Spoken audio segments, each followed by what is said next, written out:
আপনারা সবাই জানেন যে পশ্চিমবঙ্গের বেশিরভাগ স্কুল স্পন্সর হয়ে গিয়েছে।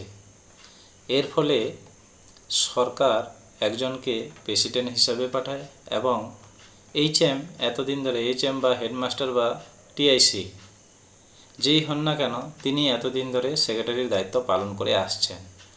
কিছুদিন আগে তারিখটা হলো 5/9/2024 এই তারিখে এই মেমোর বলে একটা অর্ডার ইস্যু করেছেন স্কুল এডুকেশন ডিপার্টমেন্ট। সেই অর্ডারে বলা হচ্ছে যে any member other than the head of the institution will be the secretary of the committee in terms of rule 8 of the set rules. অর্থাৎ এই সেট রুলস বলতে কোন রুলস বোঝানো হয়েছে? 1972 সালে স্পন্সরের জন্য একটা রুল পাস হয়েছিল, যেটা এখানে একটু উল্লেখ আছে। সেই রুলসে পরিষ্কার বলা ছিল যে যে সমস্ত স্কুল স্পন্সর হবে সেই সমস্ত স্কুলে সরকার একজনকে মনোনীত করে পাঠাবেন প্রেসিডেন্ট হিসাবে এবং প্রধান শিক্ষক সেক্রেটারি হবেন। কোনো কারণবশত যদি প্রধান শিক্ষক সেক্রেটারি হতে না চান বা ওই স্কুলের যিনি হেড থাকবেন সেটা টিআইসি হতে পারে, তিনি যদি সেক্রেটারির দায়িত্ব পালন করতে না চান তাহলে অন্য মেম্বারদের মধ্য থেকে একজনকে সেক্রেটারি হতে হবে এবং প্রধান শিক্ষক জয়েন্ট সেক্রেটারি হিসাবে কাজ করবেন। এতদিন ধরে এটাই হয়ে আসছিল।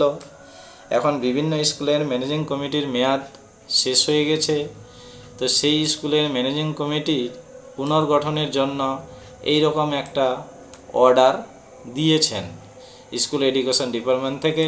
সেই অর্ডারটি দেওয়া হয়েছে 24 পরগনা, উত্তর 24 পরগনার একটি স্কুলকে। এর ফলে আর প্রধান শিক্ষক বা টিআইসি বা head of the institution secretary হিসাবে থাকতে পারবেন না। এতে বিভিন্ন রকম সমস্যা হবে, স্কুল পরিচালনা করতেও সমস্যা হবে এবং বিভিন্ন ক্ষেত্রেও সমস্যা হবে। যদি সেক্রেটারি হেডমাস্টার নাই থাকেন তাহলে হয়তো তিনি অর্থনৈতিকভাবে আর কোনো কাজ করতেই পারবেন না।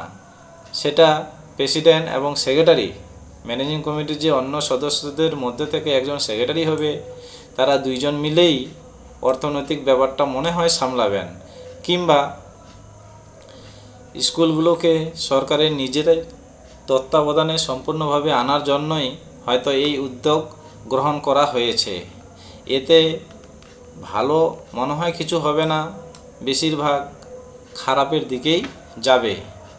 যাই হোক, এই অর্ডার অনুযায়ী দেখা যাচ্ছে যে প্রধান শিক্ষক বা টিআইসি আর পরিচালন সমিতির সেক্রেটারি হতে পারবেন না স্পন্সর স্কুলের। ধন্যবাদ।